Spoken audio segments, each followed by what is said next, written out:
Welcome back to the trending சமையல். நான் உங்கள் அலமையில் பேசுகிறேன். எப்படி இருக்கீங்க ஃப்ரெண்ட்ஸ்? நல்லா இருக்கீங்களா? இப்போ நம்ம செம சூப்பராக ஒரு அருமையாக ஈவினிங் டைமில் நம்ம முருங்கீரையை வச்சு ஒரு பக்கோடா செய்யலாங்களா? என்னடா இது முருங்கீரையை வச்சு செய்யலாம்னு சொல்லிட்டு நினைக்கிறீங்களா? இல்லைங்க ஃப்ரெண்ட்ஸ், நம்ம நிறைய நம்ம கீரையில் நம்ம பக்கோடா செஞ்சுருக்கோம், வடை செஞ்சுருக்கோம். ஆனால் நம்ம முருங்கீரையில் செஞ்சதில்லை. இப்போ நம்ம அது எப்படி செய்யலாம், அதுக்கு என்னென்ன பொருள் ஆட் பண்ணலாம்னு சொல்லிட்டு வீடியோவில் போய் பார்க்கலாமா? வாங்க போகலாம். இப்போ நம்ம முருங்கீரை பக்கோடா செய்யறதுக்கு நல்லா ஒரு ஃப்ரெஷ்ஷான கீரையை ஒரு கத்த கீரை எடுத்து நல்லா வாஷ் பண்ணி வச்சுருக்கேன் ஃப்ரெண்ட்ஸ். நல்லா கழுவி வச்சுருக்கிறேன். அதை ஒரு அகலமான ஒரு பாத்திரத்தில் போட்டுக்கலாம்.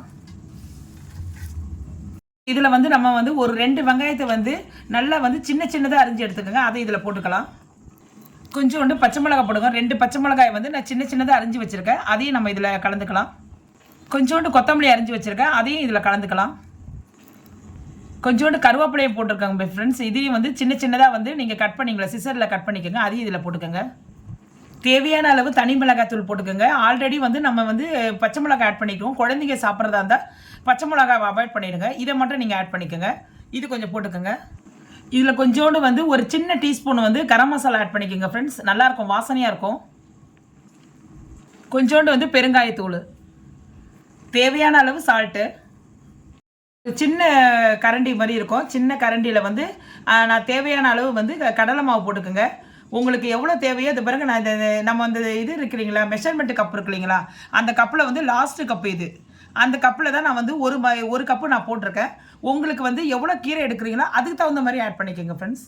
இப்போ நல்லா கொஞ்சம் முருங்கீரை பக்கோடா வர்றதுக்கு நல்லா கிறிஸ்பியாக இருக்கிறதுக்காக அதே கப்பில் நம்ம எந்த கப்பில் கடலை மாவு எடுத்தோமோ அதே கப்பில் பச்சரிசி மாவு போட்டுக்கோங்க ஃப்ரெண்ட்ஸ். எல்லாத்தையும் போட்டு நல்லா மிக்ஸ் பண்ணிவிடுங்க ஃப்ரெண்ட்ஸ். அப்புறமா கொஞ்சம் கொஞ்சமாக தண்ணி ஊற்றி நல்லா ஆட் பண்ணிக்கலாம். இப்போ எல்லாமே நம்ம கலந்துக்கலாம். கீரை, வெங்காயம் எல்லாமே நம்ம போட்ட மசாலாலாம் நல்லா கலக்கட்டும்.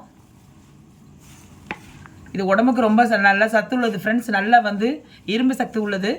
இது குழந்தைங்களுக்கு நீங்களும் நம்மளும் பெரியவங்களும் நல்லா செஞ்சு சாப்பிடலாம். இது ஒரு நல்ல ஸ்நாக்ஸ் ஐட்டம்ஸு ஈவினிங்கில். ஏன்னா நம்ம கீரையில் சாப்பிட்றது ரொம்ப உடம்புக்கு நல்லது. கீரை சாப்பிட்றதே ரொம்ப நல்லது. அதுலேயும் முருங்கீரை சாப்பிட்றது நம்ம மட்டன் எடுக்கிறதுக்கு சமம் ஃப்ரெண்ட்ஸ். நம்ம 1/4 கிலோ மட்டன் எடுக்கிறதுக்கு சமம். இது அந்த அளவு இது இரும்பு சத்து உள்ளது. இது நீங்கள் பிள்ளைங்களுக்கு செஞ்சு கொடுங்க. ஏன்னா இது வளர்கிற பிள்ளைங்களுக்கு இதெல்லாம் செஞ்சு கொடுத்தீங்கன்னா குழந்தைங்க நல்லபடியாக நல்லா சாப்பிட்டு நல்லா ஹெல்த்தியாக இருக்கும். இப்போ நம்ம கலந்தாச்சு. இல்லை கொஞ்சம் கொஞ்சம் தண்ணி ஊற்றிக்கலாம். வாட்டர் ஆட் பண்ணிக்கோங்க ஃப்ரெண்ட்ஸ். வாட்டர் ஆட் பண்ணிவிட்டு நல்லா கலக்கி விட்டு நல்லா நம்ம எண்ணெயில் எடுத்து போடுற அளவுக்கு நீங்கள் கரெக்டாக பண்ணி வச்சுக்கோங்க. நான் உங்களுக்கு காட்டுறேன். நான் இப்போ நம்ம கரெக்டான பக்குவத்தில் இருக்குது. எப்படி சொல்கிறேன்னா, இதை பாருங்கள், இது பாருங்கள் டைட்டாக இருக்குது பாருங்கள். நல்லா தண்ணி கிண்ணி எல்லாம் எதுவுமே இல்லாத இது பாருங்கள். இப்படி உண்டை பிடிச்சா இப்படி உண்டையாகணும். இப்போ நம்ம இது பாருங்கள் இப்படி போடுவோம். இந்த பாருங்க அப்படி இப்படி கொஞ்சம் கொஞ்சமாக நம்ம போடும்போது எண்ணெயில் கடன்னு போடும்போது கரெக்டாக இருக்கும். நம்ம ரொம்ப தண்ணியாக இருக்கக்கூடாது. அதே மாதிரி நம்ம போட்ட மாவும் கரெக்டான பக்குவத்தில் இருக்குது பாருங்கள். உங்களுக்கு வேணும்னா நீங்கள் போட்டுக்கோங்க. மாவு இதில் ஒட்டணும். நம்ம அப்போ தான் நல்லா கிறிஸ்பியாக இருக்கும் நமக்கு. இப்போ நம்ம ஒரு தவாயில் எண்ணெயை வச்சு நம்ம போட்டு எடுத்துடலாம். இப்போது வானலில் எண்ணெய் காய்ச்சின்னு இருக்குது. இப்போ கொஞ்சம் கொஞ்சமாக அப்படியே எண்ணெயில் கை படாதபடிக்கு போடுங்க ஃப்ரெண்ட்ஸ். இப்போயும் சொல்கிறேன் ஃப்ரெண்ட்ஸ், ஏன்னா பக்கத்தில் குழந்தைய நிற்க வைக்காதீங்க. நீங்களும் போடும்போது கொஞ்சம் கையை ஹைட்டில் வச்சு போடுங்க ஃப்ரெண்ட்ஸ். ஏன்னா கையில் அடிச்சிடும். ஏன்னா நம்ம வேலை செய்கிற கை, அதுக்கு தான் உங்களுக்கு நான் சொல்கிறேன்.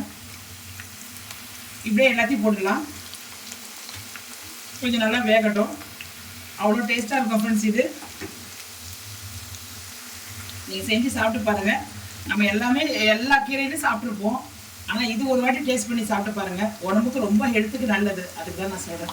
இது கொஞ்சம் நேரம் வேகட்டும் ஃப்ரெண்ட்ஸ். நம்ம போட்டுட்டோம், கொஞ்சம் நேரம் வேகட்டும். இப்போ பாருங்கள், நல்லா முருவிகள் எல்லாம் கிறிஸ்பி ஆயிடுச்சு. இப்போ நம்ம முருங்கீரை பக்கோடாவை எடுத்துடலாம். இதுக்கு ஒரு தனி கரண்டி ஒன்று வச்சுக்கோங்க. நம்ம இந்த சின்ன ஜல்லி கரண்டிலேருந்து இதில் எடுத்து ஊற்றினா, ஆனால் இதில் இருக்க எண்ணெய் எல்லாம் இதில் வடிகிறதோட இந்த பெரிய ஜல்லி கரண்டியில் போட்டோன்னா எல்லாமே வடிஞ்சிடும் ஃப்ரெண்ட்ஸ். அதுக்காக தான் நான் இதில் எடுக்கிறேன். இருங்க, நான் எடுத்துகிட்டு காட்டுறேன்.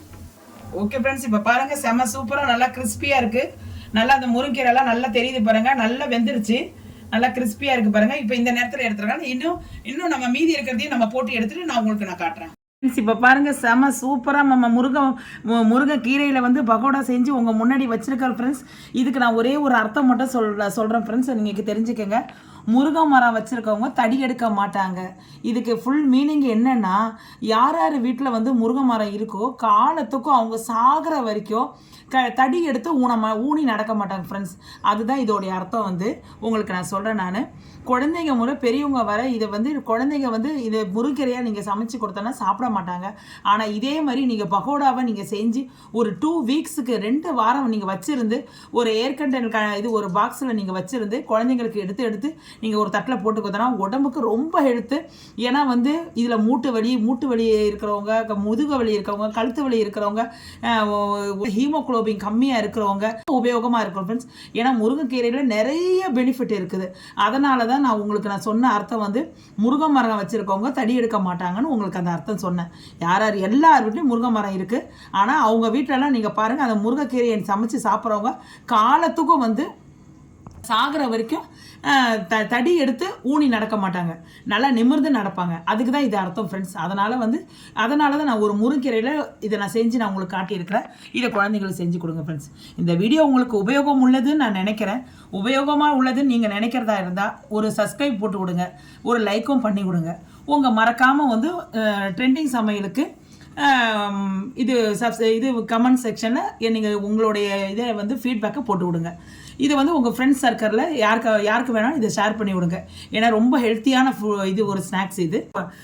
இது பண்ணி காட்டுறேன் ஃப்ரெண்ட்ஸ், உடச்சி காட்டுறேன் பாருங்கள் ஃப்ரெண்ட்ஸ். கேளுங்க பாருங்கள் ஃப்ரெண்ட்ஸ், பார்த்தீங்களா? பாருங்கள், முருங்கீரையோடு எல்லாமே நசுங்கி அவ்வளோ கிறிஸ்பியாக இருக்குது. இதை பாருங்கள் ஃப்ரெண்ட்ஸ், இதையும் வந்து இது பண்ணி காட்டுறேன் பாருங்கள் ஃப்ரெண்ட்ஸ், எவ்வளோ சூப்பராக இருக்குது பாருங்கள். இதை பாருங்கள், அவ்வளோ சூப்பராக இருக்கும் ஃப்ரெண்ட்ஸு. ஏன்னா இதுக்கு மேலே வந்து நான் இது பண்ணது நீங்களே செஞ்சு பார்த்துட்டு எப்படி வந்தது சொல்லுங்கள். அவ்வளோ கிறிஸ்பியாக அவ்வளோ சூப்பராக இருக்கும். வாயில் சாப்பிட வந்து ஒரு சாம்பார் சாதம் நீங்கள் வச்சாலும், ஒரு ரசம் சாதம் வச்சாலும் இது காம்பினேஷன் செம்ம சூப்பராக இருக்கும் ஃப்ரெண்ட்ஸ். நீங்களும் செஞ்சு பாருங்கள். செஞ்சு பார்த்துட்டு எப்படி வந்தது உங்கள் ஃபீட்பேக்கை சொல்லுங்கள். இதோடு வந்து உங்களோட விடைபெறுவது உங்கள் அலமேலு. நாளைக்கு ஒரு புது டிஷ்ஷோடு சந்திக்கும் வரை விடைபெறுகிறேன் ஃப்ரெண்ட்ஸ். ஓகே தென் பாய்.